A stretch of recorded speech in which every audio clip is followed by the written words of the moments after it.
दोस्तों भारत में dating sites का जो चलन है वो काफ़ी तेज़ी से बढ़ रहा है। लोग बड़ी तादाद में डेटिंग ऐप्स का इस्तेमाल करते हैं, डेटिंग साइट्स का इस्तेमाल करते हैं। ऑनलाइन डेटिंग ऐप्स इस्तेमाल करने के मामले में इंडिया जो है वो टॉप 5 देशों में शामिल है।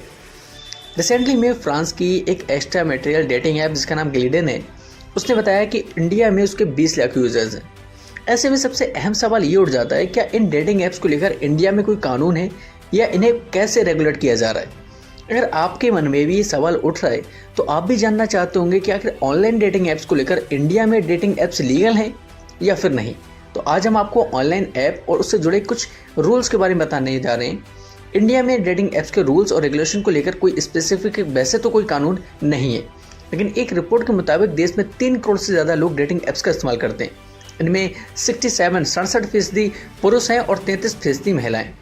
ऐप यूज़ करने वाले ऐसे यूजर्स ज़्यादा हैं जिनका जन्म साल 2000 के बाद हुआ, यानी कि यंग जनरेशन। इंडिया में हर साल डेटिंग ऐप्स के सब्सक्रिप्शन से 500 करोड़ से ज़्यादा की कमाई होती है और देश में लगभग 2 करोड़ से ज़्यादा डेटिंग ऐप्स के पेड सब्सक्राइबर्स हैं। डेटिंग ऐप्स की अगर मैं बात करूँ कि आखिर गाइड कौन करता है, तो राइट टू प्राइवेसी इंडिया में डेटिंग ऐप्स को राइट टू प्राइवेसी के तहत रेगुलेट किया जाता है। हालांकि सूचना प्रौद्योगिकी नियम 2011 जो निजता के अधिकार को इनेबल करते हैं, लेकिन ये केवल क्रेडिट, डेबिट कार्ड, बायोमेट्रिक जानकारी और पासवर्ड, साथ ही हेल्थ इन्फॉर्मेशन और मेडिकल रिकॉर्ड जैसी जानकारियां ही सीमित है। ऐसे में डेटिंग ऐप्स को अदर जानकारी जैसे कि आपकी उम्र क्या है, आपका जेंडर क्या है, रिलीजन क्या है, इन सब चीज़ों को लेकर कैटेगरी में रखने की ज़रूरत नहीं होती।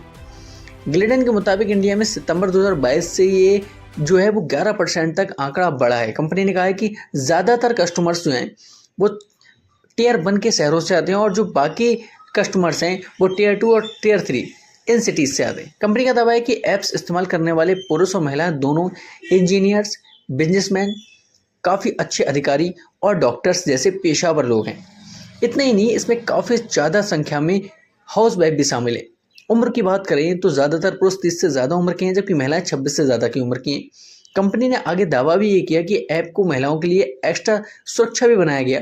इस तरीके से साल 2023 में 60% पुरुष और 40% महिला यूजर्स हो चुकी। ऑनलाइन डेटिंग ऐप्स इस्तेमाल करने के मामले में इंडिया टॉप 5 देशों में शामिल है। इस लिस्ट में यूएस जो है वो टॉप पर है, जबकि चाइना दूसरे नंबर पे। साथ ही इंडिया में डेटिंग ऐप्स के मामले में टेंडर, बम्बल, हैपन, बम्बल और ट्रूली मेडली जैसे 5 पॉपुलर ऐप्स हैं जो इंडिया में सबसे ज़्यादा इस्तेमाल किए जाते हैं।